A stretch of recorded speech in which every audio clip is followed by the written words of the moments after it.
Okay, so what was your concern that Aaron Rodgers could be playing for the Raiders? Yeah, Max Crosby came out today and said that he sees all the hate about Aaron Rodgers and thinks that that it was due to his first season off of Achilles injury and that he's gonna have a big year and that he hopes that it's in Vegas. Max Crosby said that? Yeah. Does he just Max not Crosby want to win, or is he like, Max, maybe if the Raiders suck, then I'll be able to leave? Max Crosby also like stood on the table for Antonio Pierce as a head coach, so that like speaks a lot to, not to disrespect. I love you, Max Crosby, but I'm just saying, I think it's time to let some other people make some decisions. Oh boy. Well, we forgot about Debo. Debo got traded. Yeah, your team's screwed. Yeah. But what else is new? Yeah. Whatever. It's fine. At least anyway, we won't be just mediocre and at least get our fans' hopes up and miss the playoffs anyways. And who does that sound like? Not a football team, but a baseball team. Every year missing the playoffs by like 2 games. NCX missed the playoffs this year? Money. Well, it is kind of like a football team too. Yeah. But both teams I'm thinking of are from the same city, Seattle, which makes it crazy. Maybe it's a city thing.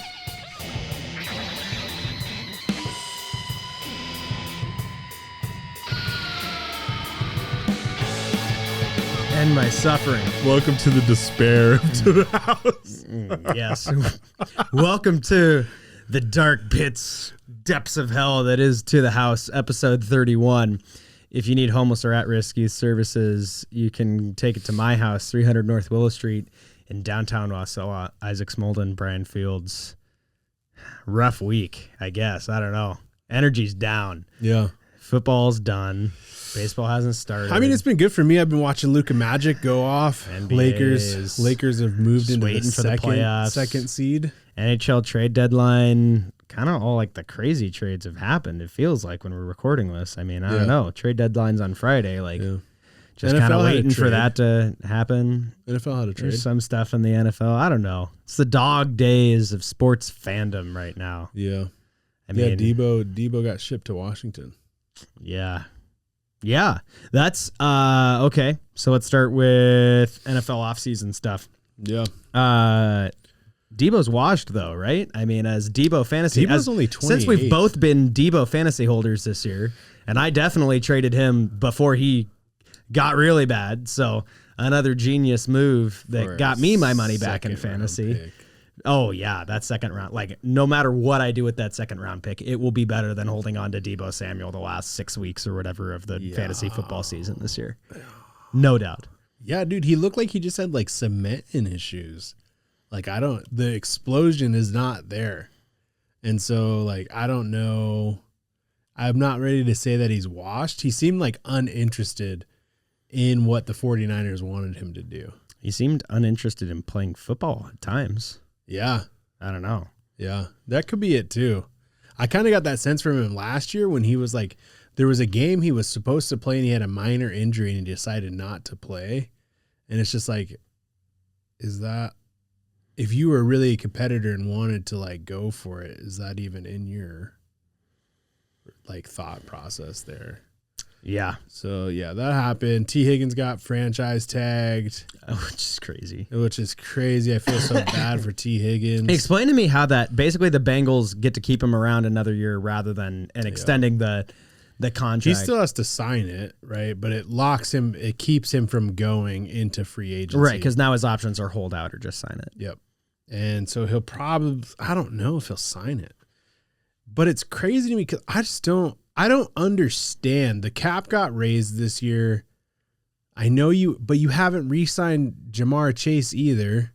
And then I don't know. I just don't know what Bengals might be a tire fire on the horizon here. Yeah. I mean, them not making the playoffs was already not great. So. Well, the owners have just kind of shown that they don't want to spend money. Gosh, who does that sound like? Oh God. Anyways. You know who does want to spend money, but that is also doing some weird stuff? The Eagles. The Eagles re-signed Saquon Barkley to a 2-year mega deal. Imagine re-signing Saquon Barkley. Yeah, couldn't be New York. Couldn't be. You know what? Like the Eagles could do whatever they want, and who cares?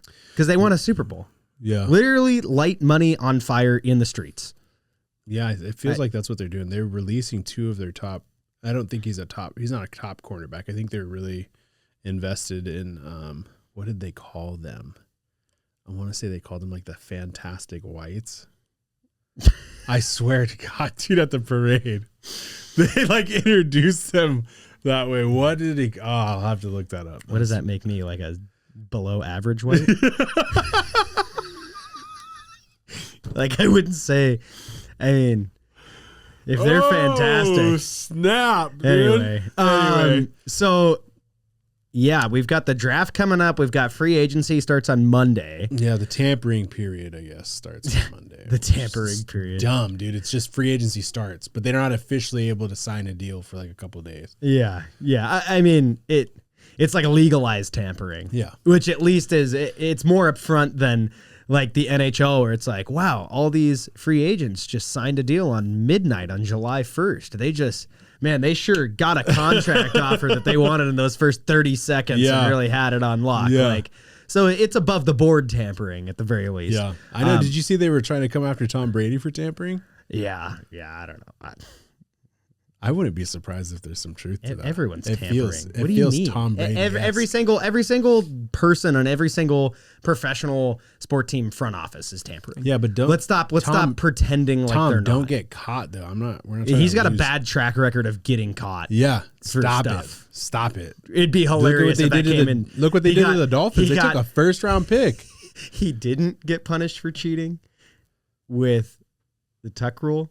Yeah. And then he becomes an. That's not him cheating. No, well, okay, no, he was on the Patriots, and so they benefit there, and then like there's this whole thing they have to make a new rule, and then he becomes a part of the Raiders organization and gets caught after screwing the Raiders. Yeah. With another controversial. Wouldn't that be just like the double whammy? It would just be the most It would just be the most Raiders and Tom Brady thing. And we lose our first round pick. Oh my gosh, I would. Please. Tom. I mean, I'm not going to make a threat on here, but just know in my heart that there's some things are brewing if that was to happen. So I would say the Raiders' biggest focus of the offseason is the draft for sure, right? Well, I don't know. So there was a lot of talk Sam Darnold got permission to speak with other teams to see his value. There was a lot of talk about the Raiders making something happen there. They even offered him a deal. I think they were going to give him like $90 million or something. And then Stafford decided, you know what? It's not always sunny in Philadelphia, so I'm going to stay with the Rams. And now it's kind of up in the air. I hate this time of the year, and really I don't even know why I brought up talking about this today, because I don't like talking about it until something happens. Well, it's just a rumor mill. It's just rumor mill. You know what I mean? Like I woke up, like for a perfect example, I woke up, I opened my phone on TikTok and it was like Devontae Adams traded to the Baltimore Ravens for a 4th round pick and da. So that was a lie. And survey says that was a lie because Devontae Adams was released today. Right. So everybody's just like throwing stuff at the wall. So give me something tangible that in free agency and in the draft. What do you want the Raiders to I fix? would like to see them because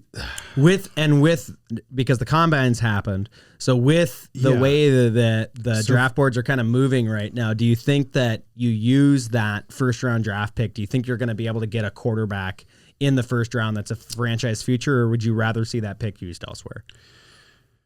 It just depends on the quarterback. I don't love this quarterback draft class. I like Shedeur Sanders. I'm kind of like cooling off on him, but like a lot of that is like the media has really changed the narrative on Shedeur Sanders. Cam Ward, I don't believe in. I think he's just like another Anthony Richardson, which we're seeing how that's playing out. Like flashes of greatness, but really just relies on athleticism, and that's not going to cut it in the NFL. Sure. You're not just playing against pros, right? You're not playing against like guys that are going to go be accountants later. So I don't know. Like it's so hard because the Raiders have so many holes, right? And so for me, I think you sign a bridge quarterback. I love Sam Darnold. If you rewatch the tape, I said, don't be surprised with Sam Darnold if the Vikings do. Dude, Sam Darnold he went to the Jets. Like, and then where did he go? He went to the Panthers. Like, when has he ever been set up for success other than this time with the Vikings, right? And he gets set up for success and you see what he does. And so. But you think, so in your mind, you think the Raiders are going to set Sam Darnold up for success? Well, no. But I think Sam Darnold could get us some wins and at least like make us like even relative. See, like, who cares in the conversation? Like, who cares if you're not a contender? Then what's the point? Like, I think if you're the Raiders, you burn everything to the ground and you use your picks and make free agency signings that will set you up for success 3 to 5 years down the road. Yeah, I don't think they're ready to. I mean, the Band-Aid fixes for the Raiders have to be done, in my mind. And I don't think that Sam Darnold is fixing anything with the Raiders. I wouldn't. I mean, look what Pete Carroll did with Geno Smith. Yeah, I don't know. Maybe you know what I mean? All you need is some coaching help there. And it allows you to keep your superstars, right? It allows you to like keep your superstars happy so you can continue to build around them. You know what I mean? Like, I would like to see, like, we need a running back really bad.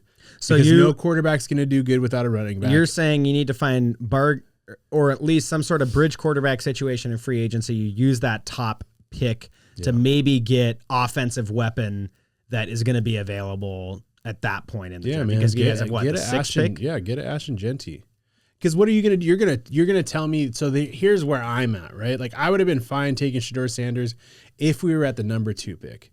But what I don't want to do is I don't want to mortgage our future for Shedeur Sanders, who is like, I like him, but I still have like questions about him. Like, he's not super athletic. You know what I mean? Raiders have the 6th overall pick. Yeah. If Shedeur Sanders falls to 6, do you support them taking him? Yeah, I'd take him all day. Okay. But what I would love to see happen is I would love to see you take a primetime running back, because this draft class is full of them. Take a primetime running back, or if you were going to go trade up and get the edge rusher opposite of Max Crosby and Abdul Carter, which I don't think that they have the guts to do. And then take one of these guys in the 2nd round that maybe need a little bit more time and let them sit for a year. Pete Carroll does have success developing talent. Right. Developing young talent, or at least he has in the past. Yeah. So that makes that conversation a little more interesting. Yeah. But I mean, like, mortgaging the future for a cure, like, I wanted to mortgage the future for Jaden Daniels. I wanted to mortgage the future for CJ Stroud. I'm not sold on mortgaging the future for either Cam Ward or I think Shedeur trading Sanders. up's insane. That's insane. Trading up's insane. People want to trade back. Like, when people want to trade back, that's when your alarm needs to go off and you're like, hey, maybe we need to take a. Yeah. So I think that's like the best scenario. They need cornerback help. I think they're going to lose Nate Hobbs. I think they're going to lose Trayvon Merrick, their safety, which is going to be huge hits to your defense. So I was going to bring that up because for me, I think where the Seahawks need to have success is in the free agency market. Yeah. There's actually a lot of some of the top rated guys in free agency, at least according to like, the analysis at ESPN, wherever my source is, is that there's a lot of good options for offensive line. There's a lot of good options for defense, specifically cornerback safeties available in their top 10. Yeah. And so I think for the Seahawks, you look at where they struggled last year. For me, you guys have spent like the last 2 years drafting cornerbacks, though. Yeah, but I think offensive line is a big hole. I think you can go out, you make a move in free agency, you get one of those kind of top offensive line guys that's available that's going to go out and immediately help your quarterback, because clearly with the amount of running around he needs help. I still think that you have weapons to succeed. I don't love Geno Smith as quarterback for the next 10 years, but you look at what's available. You're not going to get a quarterback in the draft. If you were going to do that, you needed to do that last year when it was a super QB heavy draft and you had the opportunity to maybe go out and like trade up, get someone that can develop. I don't know. Not really. I mean, the quarterbacks were drafted with all of the ones within like the top 9. You would have had to trade up or something. That's what I'm saying. Like you would have had to do something last year. But what I'm saying is, you don't think compared this is to the year either. Well, no, 100%. This is not the year. Definitely not the year to go trade up and get a quarterback that could be your next franchise guy. And I don't think you waste a first or second round pick on someone that maybe could develop into something for you. So you gotta, I think, build around Geno Smith. They're right on the fringes of playoff contention. You get some help in the offensive line. You pick up 1 or 2 guys on defense, and I don't think that you have to go out and sign like the top guy, or you don't have to go out and get like premier weapon in free agency. You don't have to go out and get Chris Godwin. What do you do with DK in free agency? Because if I'm Seattle, I'm not excited about DK. Right, that's a big question. And you got Tyler Lockett on a ridiculous deal. Yeah. And you've got Jackson Smith and Jigba, who became our WR1. But does Jackson Smith and Jigba have that same success without a presence like DK on the field? Yeah, I don't know. It's a good question because DK takes a lot. I think you got to kick the can a little bit. I mean, you still put up with his antics and stuff, though, dude. Like, he's a culture vulture. Like, he grabbed a headset and started screaming at a coach last year. Like, that is insane. That's insane. That's crazy. You're getting TO vibes coming. You know what I mean? Without the talent. I feel like there's some issues there, but are you gonna? You were a game away from. You literally didn't make the playoffs on a tiebreaker, and then the team that did sneak into the playoffs got in and won the first round. So now, do the Seahawks beat the Vikings? I'm not sure, but I don't know. I think you gotta add pieces. You gotta see if you can make a playoff run. Sometimes winning solves your problems, and the worst case scenario here is they let DK walk, and you at least know that you've got other weapons there. I think my problem with Seattle is like you're in that purgatory. Oh yeah, no, you have to get out one way or the other. Yeah, I mean, I would prefer it's you add pieces and become a place that like you make progress. Your head coach in his sophomore season shows that he's making progress, and you become a desirable place to come to in free agency next year, and you really start trying to compete the next couple years, because I still don't think that they're a top tier team this next season, regardless of what they do. Yeah. But you either have to be a playoff team, or you have to start trading everybody and burn it down, because you cannot do this middling thing.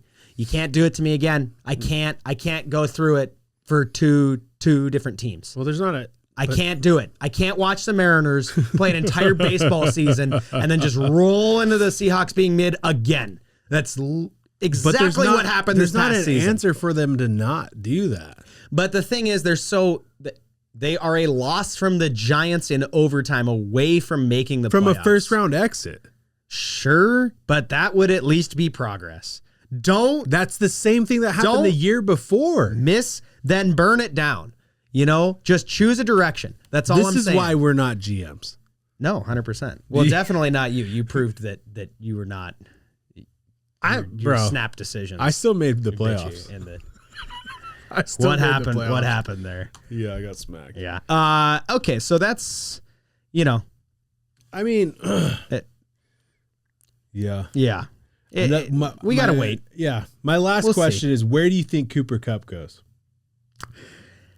Yeah, I think if I'm Cooper Kupp, I'm waiting and seeing where kind of all the quarterbacks shake out and then making a decision. Yeah, right. I'm forcing my way to Buffalo yesterday. I mean, could be a great fit there. Need a wide receiver, something serious. Think that's a great they need spot a slot for him, wide receiver, but something serious. Is Buffalo going to prioritize offense when defense was definitely more of a struggle for them this year? Offensively, they don't have. I feel like you're in that spot where it's like you don't really have the money to, so it's like might as well keep it built. You just got to make an improvement. Like again, the Bills, you just make an improvement at any position that you can. But here's the thing: like the Bills have had a good defense, and lost. Had a really good offense. Maybe they should just lose, lost. Brian. I don't know. Had like maybe they should just lose. Shinar, what do we do here? Shinar, I need you to clip this and send this to her. I don't know. What do we do for the Bills? I don't know. How does this work? In other news, NHL trade deadline is this Friday. We've had a couple more moves. The Avs adding again from the Rangers, and this is either going to be the worst NHL trade deadline of all time because nobody knows who's supposed to buy and sell, or the best NHL trade deadline of all time because it's going to be absolute madness because there's so many teams in contention right now for a playoff spot. I mean, there's 82 games, right? And the West is a little more well-defined, but if you look at the Eastern Conference, you have right now 1, 2, 3, 4, 5, 6 teams that are within 5 points of a playoff spot. 2 points for a win. Yeah. So essentially all within 2.5 games of a wild card spot.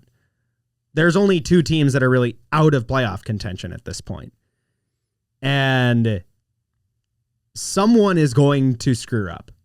Someone's going to screw up. The teams in the East that are at the top are all locked in. Like the top 6 teams in the East do not have to worry, right? Right. Then there's like 8 teams that all conceivably could make it and are all in various states of either, like they've been rebuilding for a long time and this might finally be their year. Yeah. Or they've been up here for a long time and they're panicking that this might be the year that the cheese finally slips off the cracker. And then in the West, there are so many awful hockey teams this year.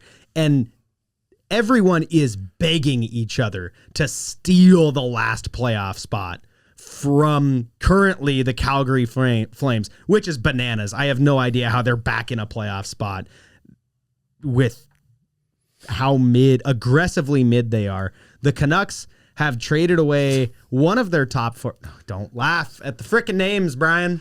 I just can't. They're storied franchises. The Canucks. I'm going to start using city names. So Vancouver. Imagine just like trying to intimidate somebody and be like, the Canucks are coming. He done. Yeah, I'm good. I'm sorry, NHL. The Canucks are So how do you even say that with a straight face? I don't know. They Elias Pettersson, they're paying $11 million, and he has the same amount of goals as Ilya Sorokin, who is a goalie for the New York Islanders since January 18th. Goalies, by the way, don't score goals in the NHL. It happens maybe one time a season. Yeah. Sorokin scored a goal because he made a save, and then a player on the other team accidentally iced it the length of the ice on an empty net and put it into his own net. So the goalie gets credit for the goal. Oh, yeah. Elias Pettersson's making $11 million, which is top 10 contract in the league, and has scored the same amount of goals since January 18th. Yeah. So that's awful. That's quick math. That's really bad. That's really bad. Right? Yeah. And they've traded away their other top forward. They have their top defenseman has been out with injury. Their second best defenseman is a free agent this year, and they still have not been able to re-sign him yet. So it's literally coming down to a situation where everything is going wrong for them, but because they're still in a wild card spot, they're fascinating. They're fascinating to watch. And then somehow St. Louis and Utah are a point out, and both those teams are garbage. So 2 very different situations going on in the respective divisions. The Avs are back, baby. 2 new goaltenders. They've traded for 4 guys in the last bit. They might make another move here at the deadline. We'll see. They have more points again than the Kings, but are currently in the first wild card spot because of how the NHL's stupid playoff rankings work. And basketball is happening. The Lakers are in second place. The Lakers are in second place. It's the same situation. It's funny. It's the same situation in the Western and the Eastern Conference in the NBA where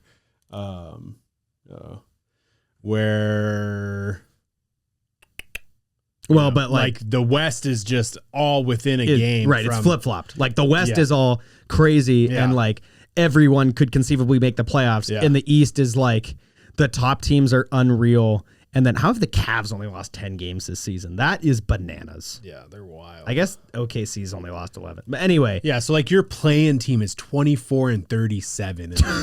And like they have a chance to make the playoffs at 24-37. 393 win percentage? Yeah. If you get a 39% on your math test, you get held back. Yeah. They should be holding back the Chicago Bulls from the playoffs. Yeah. This is the Eastern Conference of the NBA is the greatest argument for eliminating play-in rounds in the playoffs. Literally. Like everyone in the NHL is like, we want play-in rounds. We want play-in rounds. Like, yeah, well, the NBA is going to have to watch the Chicago Bulls play playoff games this year. If they make the playoffs, dude, that would just be... That's ridiculous. And then it's like, it's a funny story, but what's going to happen? So then in the actual round of the playoffs, they get murdered by either the Celtics or the Cavs. Like, congratulations. Yeah. Yeah, I don't know. That's an easy win, too, for that. And even if you cut the play-in to like, I don't know, like 3 teams, I don't know how you do that. But at least the Hawks are within 50% of being at 500, like still a failing grade, still a losing record. That's what sucks about the play-in games is like you have all 4 teams that are playing for play-in games right now are below 500. Whereas conversely in the West, all 4 teams are above 500. So there's a great argument for why you should have play-in games. It doesn't get better. Like 11, 12, like they're all 11 and 12 suck. Are only 3 games back. So, like, realistically, like, there's 3 really bad teams that could be fighting for a playoff spot that has no business fighting for a playoff spot. Shout out to the Golden State Warriors who have skyrocketed into the 6th seed. 8-2. Oh, man. Draymond was right. Oh, no. Jimmy getting buckets. Not again. Jimmy getting Here buckets. we go again. Shout out to the Memphis Grizzlies. And then 3-7 in their last time. I want to shout out Kyrie, who had a Mamba moment yesterday. Okay. Let's end on this. Tore his ACL. Tore it. And he like hyper, like if you watch the replay, it's bad. Like it just goes in. Yeesh. He has Anthony Davis, and I think it was a coach. He got fouled, so he had them carry him to the free throw line. He shot his free throws and then left the game. Love that. Love that. NBA, I'm glad that at least one basketball player is capable of showing toughness. Dude, that was rude, but it was. But, you know. You're not wrong. Yeah. You're not wrong. Why don't be a little more like Kyrie? Be a little more like Kyrie. Like, can we at least act like we want to be playing the sport that we're paid millions of dollars to play? Like Matthew Tkachuk for free, by the way, pretty sure if they were getting paid, it was like a pittance, like some sort of bonus to play in the 4 Nations face-off. Literally had a season-ending injury. He is done for the season and played minutes in 2 games for his country in a tournament that does not even count for a gold medal. Yeah.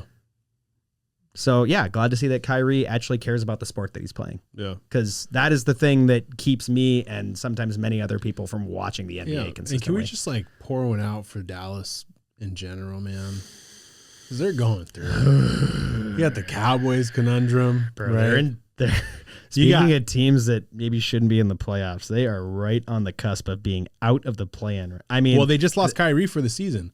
And now Anthony Davis is talking about not coming back because Kyrie's gone. Yeah. And so the Suns, who are 28-33. Bye-bye. Yeah. They're gonna burn that building down. Okay, even when we're rooting against each other, sports bring us together. Next week, it'll be past the NHL trade deadline and free agency will open up and we're gonna have lots of stuff to talk about. As long as it's not baseball, because I'm pretending that the Seattle Mariners don't exist. We'll see you next time on To the House.